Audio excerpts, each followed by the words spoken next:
పల్లవులు పలమనేని పాలించారు. పల్లవుల రాణికి ఒక ముత్యాల చైన్ ఉంది. ఇదిగో ఇదన్నమాట. ఈ ముత్యాల చైన్ పల్లవుల రాణి యొక్క ముత్యాల చైన్ని ఒక దొంగలించేశాడు. ఏం చేశాడు?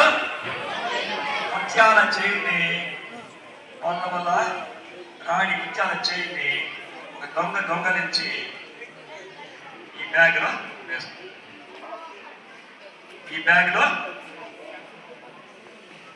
వేసుకున్నాడు. సో చూడండి, బ్యాగ్లో చైన్ ఉందా? బ్యాగ్లో చైన్ ఉందా?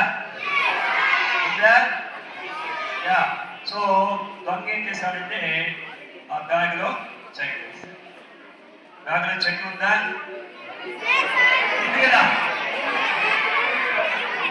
సో రాజు ఏం చేశాడంటే సైనికులు పంపించాడు. చైన్ ఎలాగైనా తీసుకురావాలి, చైన్ ఎలాగైనా తీసుకురావాలి. చైన్ లేదంటే చైన్ దొంగలించాడు. చైను ఆప్రగదాప్రా. సో చైన్ అన్న రాజుగారు, చైన్ ఉంది కదా, దొంగలు పోలేదు కదా అన్నాడు. చైన్ వచ్చేసి